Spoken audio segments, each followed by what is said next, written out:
Welcome back to Senate Agricultural Committee. We are going to discuss Bill S-108, an act relating to a dog, cat, and wolf hybrid spraying and neutering program. The bill is changing how Vermont funds and manages its program for spaying, neutering dogs, cats, and wolf hybrids. I sent senators kind of an overview of what it is, and basically it raises fees for pet licenses and as well as extra fees for pet licenses to help pay for spraying, neutering that are increase a couple of dollars. It also would charge cities and towns $10 extra for rabies control programs and require pet owners to pay part of that cost. Pet owners would use the program and would need to pay about $50 per animal, and also the program would move to a new department.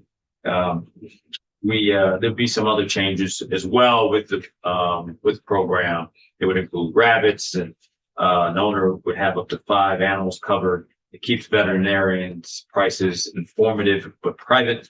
But someone who is much more acquainted with this bill and instrumental is Sue Caskew. Good. So, and she is with VSNP. And if you can take it away. Okay, great. Thank you very, very much for taking this up. The first page is the history. And I'll just Gaskew, S-K-A-S-K-I-W, or S-K-A-S-Q. So, program started 40 years ago with one veterinarian, Dr. Lynn Morrell from Woodstock. There were a bunch of kittens. So we went to him, what are we going to do with them? These have been abandoned. He said, all right. The person who kept having litter after litter didn't care. He agreed to neuter a male cat for $15 and a female cat for $25. So then he decided to take it to one office, to one office, to one office. We had about 80 offices throughout the state at the time. BDSA, my Humane Society, said, we're not going to be around forever. Let's make sure it will. So we drafted legislation, got it passed in one session for only one person, Renee. It first went under Agency of Agriculture, and it wasn't really the best fit because agriculture is more about industry and welfare animals. So we moved it over to economic services. It worked very well until most recently, when economic services was very busy with housing people. He said it's just a tiny part of that. And I think it would be best to go somewhere else. We discussed a couple other places, but I think they would be happy with it leaving as well. So that's the history basically. The rates have gone up over the years. If I can stop you for 1 second, Sue. Is it okay that we have questions? Please. I know the Department of Children and Family, it is one place where you wanted to go. Were there other places where you possibly wanted it to land? Well, I was trying to get on with Senator Lyons because she's known this book forever. And Carson was a former Alice and McCormick. One idea was that Senator Lyons might be interested in helping us move it somewhere else, maybe help in welfare. And then I do know that there's a food farming that's going to be doing animal cruelty, but I don't know if that's going to be a committee, department, or agency. Do you know? I do not know that. There's one position that's been authorized. I don't know where it will fit. Yeah. The attorney? Yeah, they hired a director. Oh, Maybe they did. Who is it? Somebody from Georgia. Her name is Lynn. She's an attorney. Sounded good. Looked good. That might be a good place, but it truly has to be somebody that loves being other people. We get calls 7 days a week on. Gonna speak with a lot of challenged people. That's because they're in the position that we are financially. A lot of seniors, and you get to know them. Really nice people because they're the ones that care about their families. They want to stop the cycle. With Dr. Morrell, after a few years of PSNP, he stopped routine killing as a means of population control, which is really exciting. Right now, we're faced on going back to it because PSNP is almost out of money. I'm getting ahead of myself a little bit, but stop me if you want me to go back to this. Greg and I, my husband, met with Miranda Gregg and Nicole Toussaint 2 months ago to discuss the need for raising more funds. The co-payment instead of $27 to $50, and per the rules, we have the ability to raise. It just hasn't been done. And we brought a whole bunch of Ben and Jerry's, the teddy bears, this and that. But they said, no, we can't take money that way. It has to come in through means. I'm not clear on that, but I think they could have investigated it. But I said, we're going to run out of money. In 1 month, in January, we approved $67,000 or $62,000 worth of vouchers. This is the mail in the past 3 days. We sent multiple Amazon. I've now been told instead of the 75 that we average a week, I can only do 15. That means I call everybody and I have developed a low-cost spay neuter clinic list, talking to them, seeing if they can do it. Most of the people, a lot of them are senior citizens living just off their Social Security check. And that's not enough money, especially because the rates have so drastically increased. But I do want to talk about right now. In 2022, for example, let's just do a female cap, 202. Right now, it is 340. Let's do an extra large dog over 75 pounds female. It used to be 306. It's now 590. That's the median rate. Now, the way the rates are figured, they survey all the participating vets. They send them normal fee, and they take the median. If you are above the median and you want to be in the program, you accept the median. If you are below, then you get your full amount.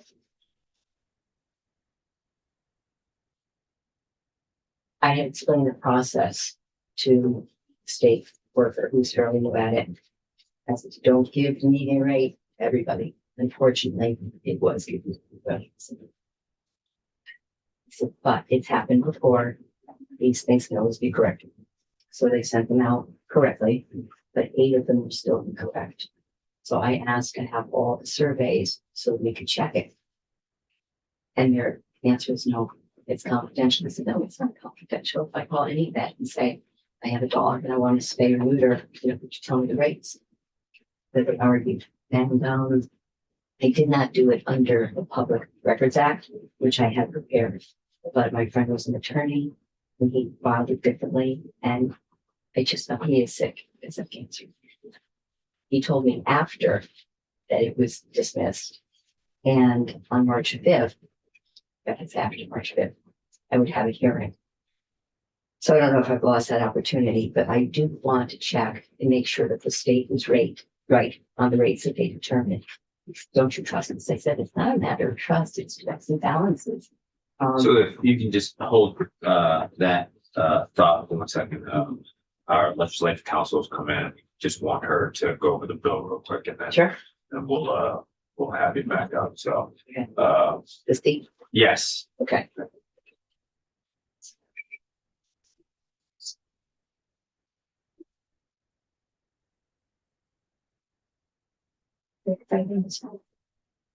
You all see.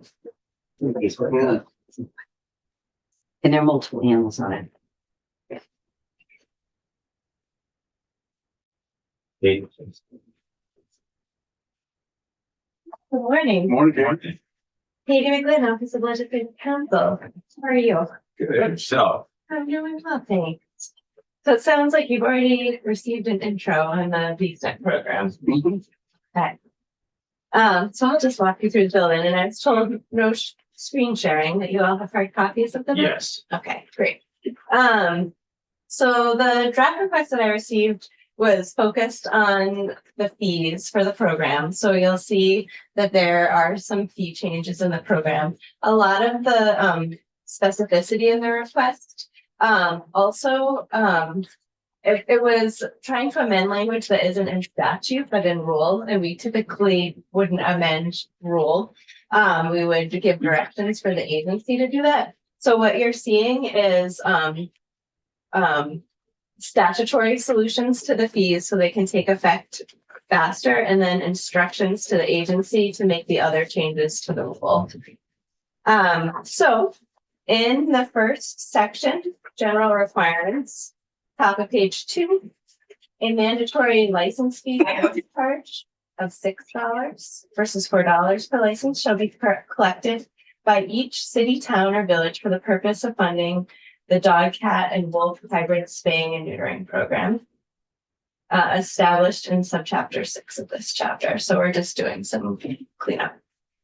So there is the fee change. And then in section 2, there had been a request that there be a minimum co-payment of $50 per companion animal. That is in the rule, but to help that take effect faster, because my understanding is that there is a shortage in the funding for VSNP right now. This is in session law, and then it's also being amended in the rule as well. So it will take effect right when this act is passed, but also there'll have to be cleanup in the rule. So a pet owner utilizing the program shall provide a minimum co-payment of $50 per companion animal. And that would take effect when the act takes effect. And then we have language, rulemaking language. Two things are happening this. We have the ordinary thing that happens where we're telling the agency what to do in rule, but also this program had been in the Agency of Agriculture, and it had switched to DCF, and the rulemaking authority didn't transfer when the program transferred. So the first part of this paragraph is transferring that authority to the correct agency. So the statutory authority to adopt the program and fund by the Agency of Agriculture, Food and Markets pursuant to 3 VSA Chapter 25, that's our rulemaking chapter, is to be transferred to DCF's Office of Economic Opportunity. This rule shall be deemed a rule of the Office of Economic Opportunity and remain in effect until amended or repealed by OEO. The Department for Children and Families, Office of Economic Opportunity, shall provide notice of the transfer to the Secretary of State and to LCAR. So that's pretty standard language when we transfer rulemaking authority from one agency to another. And then in subsection B, we get into the changes that had been requested to be made in the rule. So we're directing OEO to amend the program rules as follow. To reflect the pet owner co-payment established in section 2. So just to be consistent with what you're adopting in session law. In subdivision 2, to include rabbit in the definition of companion animal. Subdivision 3, increase to 5 the number of companion animals per owner that may be served by the program. Subdivision 17, ensure veterinarians' predetermined fee schedule is kept confidential from the public. Subdivision 5, ensure the veterinarian's predetermined fee schedule covers distemper and rabies vaccinations. Subdivision 6, increase to 8 weeks the length of time that a pet owner voucher is valid. I believe it's 6 right now, but I'm sure others in the room will have that at the top of their head. What was that? It is 8. Okay. I'll have to take a look at the existing rule. Subdivision 7, specify that veterinarians shall be reimbursed within 30 days following OEO's receipt of an invoice, and require the names of participating veterinarians are posted on the program's website. And that is it. It takes effect July 1, 2025. And I can look up that voucher issue in the rules. But well, maybe it's a minute or so. I don't know if you want to sit here while I look for it, but I'm happy to email it to you once I find it. That's Okay.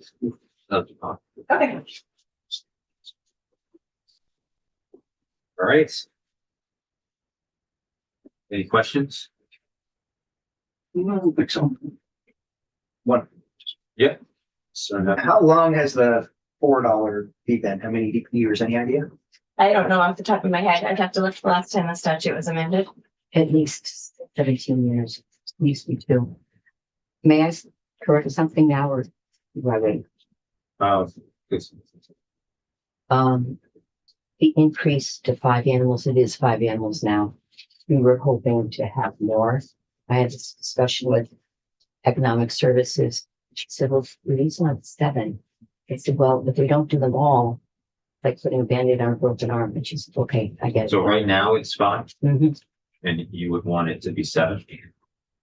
I'd like to have it up to 10, but that would also mean they would have to stop.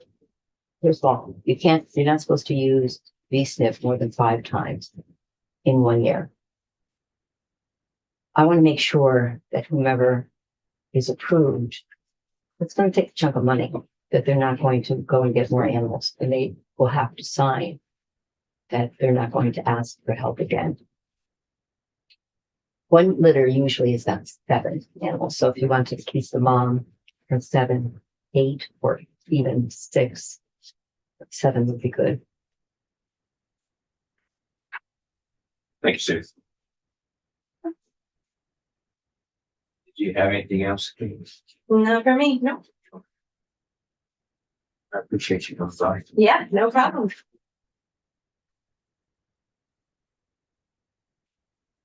May I ask a question, especially for an attorney? From the count? Yeah, Yeah, I'm sorry. okay. The confidential fees, when I amended that slightly to say to the public, the state economic services will not release the fees that the doctors submitted for their standard fees. Mhm. And we had a hearing. But I realize now from what the decision came back that I should go under Vermont Public Records Act to ask for that. So I just want to be sure that the administrator is not considered the public. And Uh, I'm not sure, Gina, what you have to do, go through Allison. Okay. And then she'll contact us. Yeah. okay, I don't Okay, have thank enough you. context Yeah. on that. Thank you. All Thank right, you. thank you. All right. If you want to continue. May I have a copy of, I have a copy of what I sent for draft, but I don't have what you're reading. This is the bill is introduced. Yeah. This is what I sent to them.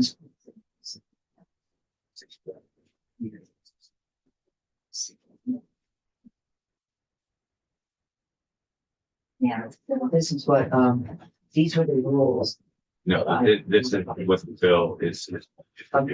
but I'm reading you. I have it. Okay, here, so. So you can use that. He has that. Okay. Rabbits. Once every 6 weeks, 7 weeks, I get a call. Rabbits, not all vets do them. Nor do they have to. They're not the easiest guys. Well, the guys are, the females are a little more difficult. But if we have rabbits in there, it's not a big deal.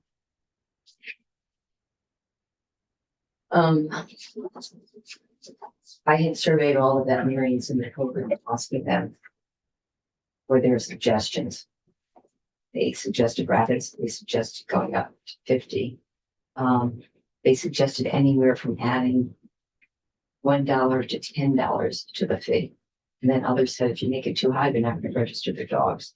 However, we did supply every town office with a statute that says dogs 6 months of age and older, unless they're registered, can be seized and euthanized. Not that anybody wants to do that, but we have rabies in the state. We had a poor rabbit that killed our cat a couple of years ago, so we have. And the reason licensing is important, other than it's the only funding for VSNP, is that that dog is known to be protected. You don't bite somebody, by the dog, it's not going to be euthanized, have its head sent to the state for testing.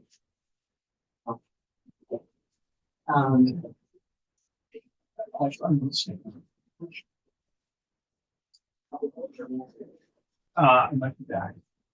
Right. Now, since we've gone through profit, is it my understanding this has to be attached to another bill? Got fees in it, so we have to go to, Senate Finance first. Okay, and would that possibly still make it in by July 1st? Well, the deadline for the money committees is today, Yeah. So it would be very difficult. so it would have to be included in a miscellaneous ag bill or Budget? possibly, And then. there's fees in the budget. Or appropriation, just appropriations. You're not really asking for any Yeah. appropriation, Yeah. you're asking for fees. Yeah, it would be Um, fine. Well, Senator, because just I speak to Senator Lyons about you. You put it in a bill. Yeah, so. Obviously, Senator Clarkson introduced it. Yeah. That's a possibility. It's a Okay, possibility. I am, I'm sorry, Colin. So I have a couple of questions. Yeah. Explain if you could, because I'm not clear. A municipality charges when the animal's registered, correct? What happens if people don't register their dogs or cats? There's no way to capture that fee. actually, they can be seized. Within 10 days of giving them notice that they have to be Okay. registered. But how often does that really happen? Not very often, but I did take a letter that South Burlington Police Department made and the town clerk in Linden combined it and gave it to each town clerk for their reference if they wanted to use that, and then I made a combination. It's non-threatening, but it states the statute. And hopefully they do what they will. They are charged by statute to identify the people and alert them that they have to, whether they do it or not. I didn't get any penalty. Okay. So the other question I had, much like with our other attorney, pro bono, do some vets do this without charging? No? But we do have 13 low-cost spay neuter clinics throughout the state that if they're denied, I include them. And explain, and I did get some rate fees. Vermont Can has very reasonable rate fees. For male or female cat, it's $85, includes distemper, rabies, ear mites, worming, fleas, nail trim, and pain medicine to go home. They will not accept these applications. The dogs were reasonable. Well, the dogs over 50 pounds, I could be wrong with 40 pounds. I think that has to do with the lifting, but they will do others. And the others are through humane societies for the most part. Chittenden County Humane Society, just talk to them. They do clinic 3 times a week. And their rates are 110 for cats, and they include all the other things. And I just asked if they would please consider doing these stuff. Does Rutland County Humane do it? They do, spay mom. So if somebody has a litter, they will spay mom, but you have to relinquish for free. You have to relinquish all the cats. And they also, Addison does a taxi cab. So they'll take people up to, Vermont Can. If Okay. I'm up on everything that's latest. So there are things that help. But a lot of people, especially the seniors, don't drive anymore. Hmm. But they know. I get to know them because we work through it with them. And just try to find a solution. Okay. But every single one is important. And that's what I fear, doing this 40 years. in genome stuff, but it has to be an organization that really cares. That has the passion you do. Well, Greg and I, without exaggerating, we put in 50 hours a week, but we're capped at 40. So what's that mean? What's level funding? They said, no raise. They said, but this is like running food stamps. It's two of us. And they said, sorry. So, okay. Plus being contract, you pay 14% taxes. Hmm. So we have, Nicole Tissan, on, so we'd like to get her. Okay. She was this, May I- there she goes. maybe I didn't. Okay, may I speak after Nicole speaks? Okay. Nicole? Good morning. For the record, my name is Nicole Touziant. I am an Economic Benefits Director for the Department of Children and Families Economic Services Division, and the Vermont Spay and Neuter Incentive Program, VSNP, is overseen by our General Assistance Program within DCF's Economic Services Division. I just want to say the proposed legislation changes introduce several modifications to the program, many of which raise significant concerns about sustainability, practicality, and program integrity. So I want to go over just a couple of those right now that we have concerns about. The first is the program oversight shift. We at DCF do support moving the rulemaking authority from Agency of Agriculture to DCF, but not to the Office of Economic Opportunity. ESD, Economic Services Division, has overseen this program for, I believe it moved to us in 2011. So we've overseen the program for many years, and moving it from ESD to OEO does not make sense at this time. The second piece that I wanted to address was the fee and co-payment adjustments. While the fee increase for licenses from $4 to $6 may generate more revenue, we have concerns about undue burden on pet owners. We have seen a decrease in overall revenue for the program over the last several years, which means fewer dogs are being licensed. And we're concerned that with an increase, we would see even fewer dogs be licensed. In a similar vein, on the co-payment side, increasing from $27 copay to $50 copay is a steep increase. And currently under the rule, we're allowed to increase by $2 per year. So we're afraid that this could discourage participants from accessing the program. In a similar vein, expanding to cover rabbits as a companion animal, we're concerned because the fees that are generated from the program through dog licenses currently are not adequate to cover the cost of the current program. So we're concerned that expanding to cover additional animals, including rabbits, would the funding shortfall that we're experiencing currently. Another part of legislation talks about increasing the number of pets covered in an annual basis to 5 pets per year. The current rule doesn't have a set limit.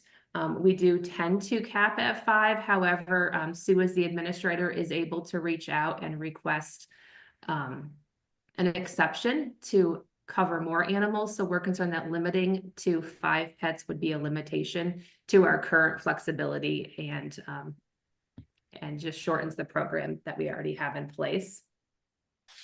And then my final concern is an administrative concern. I think Katie and Sue both mentioned it earlier regarding the number of days a voucher is valid for. The current rule says 60 days. The proposed legislation changes that to 8 weeks, which is actually a little bit less than 60 days. So we would propose leaving that at 60 days as not to cause any confusion for clients. Okay. Thank you, Nicole. I appreciate your insight on that. Sue, I will have you, because I know you have some, but I wanted to get to Nicole Dubuque, the CEO of the Agency of Agriculture. Nicole, do you want to? Do you want to come up with me? Sure. So. Yeah. Hello. For the record, Nicole Dubuque, I'm the Chief Operating Officer for the Agency of Agriculture, Food and Markets, and I am joined with our Assistant State Veterinarian, Dr. Kate Levine. felt like I should bring her with me Yeah, in case you have absolutely. any specific Yeah. questions about kind of how this works with animals and whatnot. I can answer those. As far as S108 goes, I share many similar concerns with Nicole Touziant about just the licensing fees and that increase. As far as switching the rules from being with the Agency of Agriculture over to the Department of Children and Families, specifically the Economic Services Division, we don't have any opposition to that. As long as I've been in state government, the program has actually been run over at DCF because it's really an economic eligibility program rather than a veterinary program. So I don't have any issue with that. And then as far as the funding structure goes for how it flows to us, I don't know if others have talked about that so far. But the licenses are paid directly to the municipality. The municipality sends funding up to the state treasurer's office. And then that is moved to us via interdepartmental transfer. The way it's broken down in statute is I think 45% goes to the Fish and Wildlife Fund, 45% goes, I believe, to VSNF, and then 10% comes to us.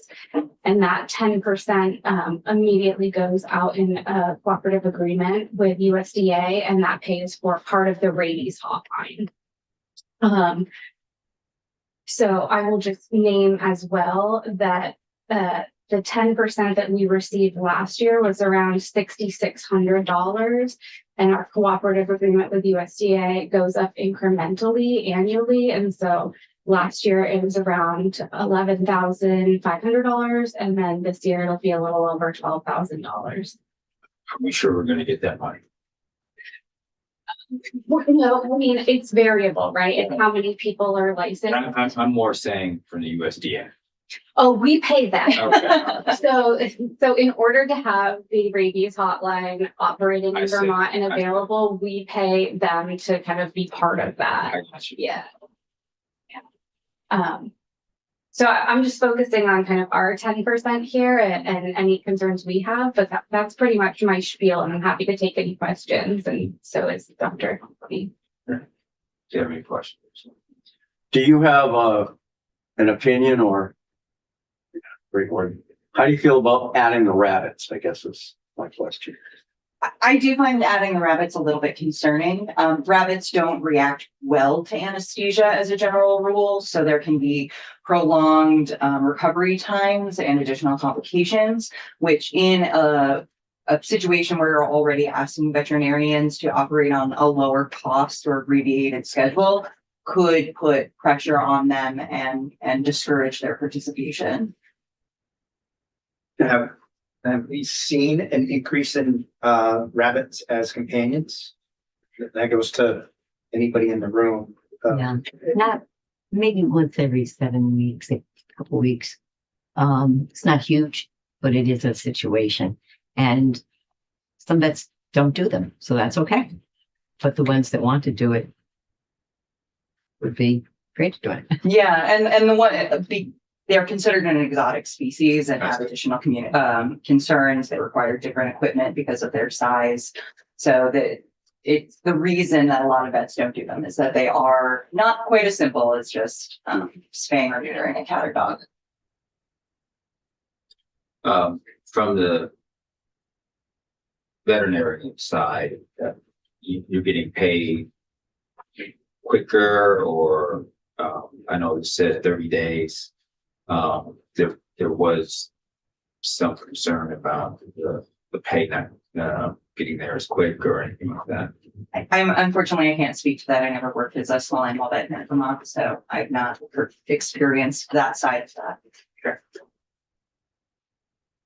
All right. Thank you. Yeah. Thanks.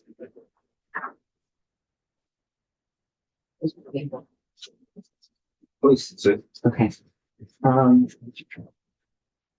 You asked about being paid. We've had veterinary officers drop out because they are not doing it.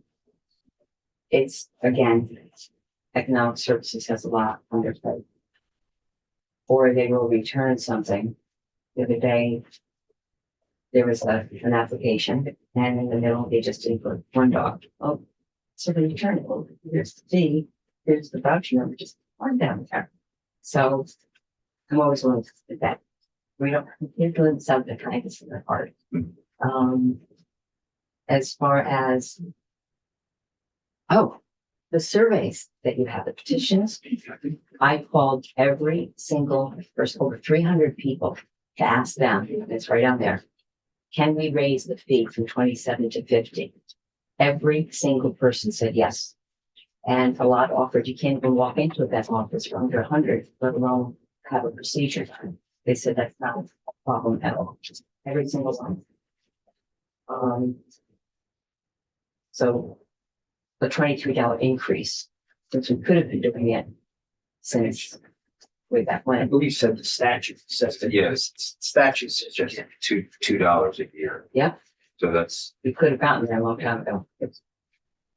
And as far as the registration of dogs, before I'll consider any dog, because dogs have to be legal. By 6 months of age, they have to be legal or they can be seized. They have to have them licensed if you don't want any issue with your child. So they all license them. It's not a big deal.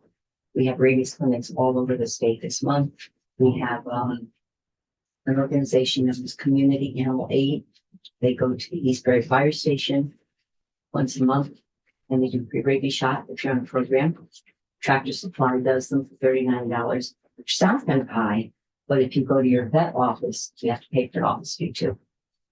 So you want to protect the dogs. You want to make sure that they're not going to be suspect if they're bitten or they bite somebody. So as far as the rate going up to 50, everybody supports it. So it's 90 days payment. I don't know when that changed, but they can submit their invoices, veterinarians can submit their invoices to 90 days. We went through a big thing with this. For a lot of veterinarians had not been paid. And actually Chris Winters stepped in. The department talked to, still in. Said, and you might know it, but she said they all shall be paid. So we had proof that they had sent in on time. Two did not, because one, the secretary at each veterinary office left and hit the V-SNP folder. The other one left and they couldn't find it. So we're still missing one very important one because even though they had submitted late, so that's when we put the file, state will not pay them $6,000. And I offered, I said, well, I need society pays. There was one office that Stowe did not want to pay what the state assigned them. They wanted lower rates. State refused to pay them for 3 months. He said, we love this program, we appreciate it, and we do not want all that money. Finally, after 3 months, they were finally paid. So part of my job is retention of offices, outreach. Be in touch with them. so I'm gonna be honest with you, we're not going to get this out today. I mean, one, we barely have a quorum.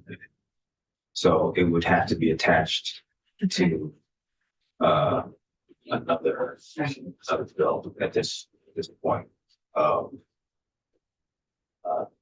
But I mean, I appreciate the clarity on some of it, in speaking to other stakeholders, but for this committee, I mean, we're not going to vote it out today. This is the last day that we can vote it out. The only thing that I could say at this point is that if it doesn't attach to another committee, then it would have to be on the board next year. We have asked, I'm sure by now Governor Scott has well over systems of messages on his machine. Anybody who's denied, I said, would you please call and ask Governor Scott? Because he came through 4 years ago with over $300,000. To please, so we can continue, give us 300,000. When the senator said that's goodness, I don't think that would be impossible. I do know it's something to consider. But what we're doing now, every cat is going to, if you've ever had a cat going to eat, you know how she's going to get pregnant, and this whole thing is going to backtrack again. We had closed down for 3.5 months, 4 years ago, and it was a nightmare. I had 2 veterinarians, Dr. Bruce at Eastwood and Dr. Grace. He learned that raises cats at reduced rate, but that doesn't affect most of them. Is there anything that I can do today to help get it out of your committee? Well, like I said, a couple of things. Right now, there's only 3 of us, and I don't feel comfortable with all of us not here to get it out to that. If Senator Plunkett comes back, I still would feel comfortable. Just being honest. And even if you did, it's got to go to finance, Yeah. or it's finance Yeah. after that, and it's not gonna make the floor Yeah. in time, unfortunately. Question, you're retiring in June, you said? And do you have a successor? you know, Not yet. there are people that have shown interest, and it's not that I have to retire. I do love it, but It's like anything, it's time to give up, it's stop. well, I want to make sure it's in good hands, and I could extend for a few months, but unless we have people in economic services, making sure that that's paid correctly and on time.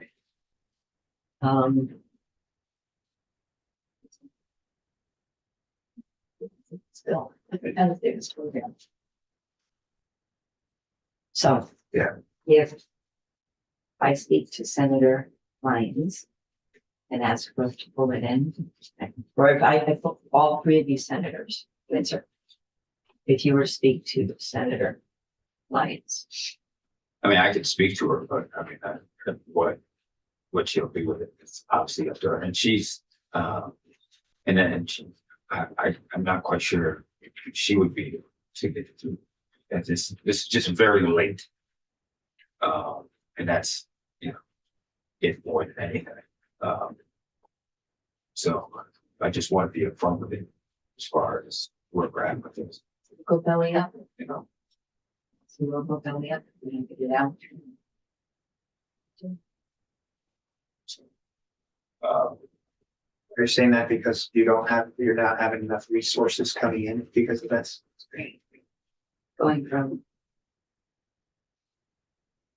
75 vouchers approved, those have multiple animals on it. Yeah. To 15 vouchers a week. A lot of these people are seniors and their cats and dogs are their companions. Mm. And they're meager social security check. Mm. I don't know if you called the vet lately, but it's very expensive to the door. So I've got to somehow make this work. Yeah. Unless Governor Scott is tired of hearing from everybody. I don't know, when are the allegations to the different departments and given up, do you know? What's in the governor's recommended budget, which has already been proposed? And I don't know whether it's in there or not. My guess is it's not. A very kind gentleman offered, answers the phone sometime. He said it's on the wall. Didn't say, no, I put on the wall means. That's the law. I know, no, he didn't say the wall because I know what the wall is. I don't know whether I mean, it's easy to find out whether it's in the governor's recommend or not. Is it? How would I do that? You could ask the chair of appropriations, Okay. Who is that now? Andrew Perchlik.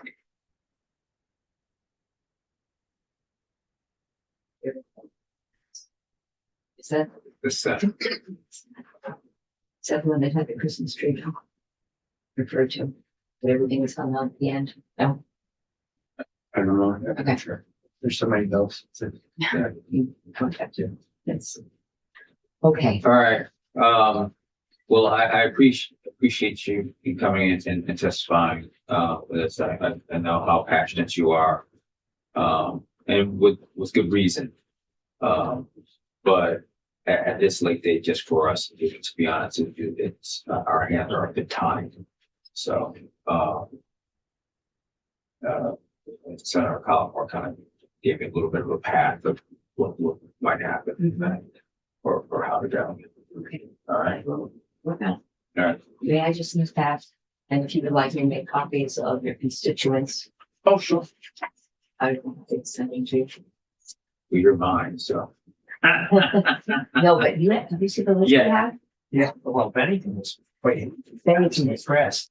huge. Windsor is just a little bit bigger. But let you know. That was his. That's okay. And then there's mine. You just want the constituents? Wait a minute. Bennington. Nice meeting you. Yeah.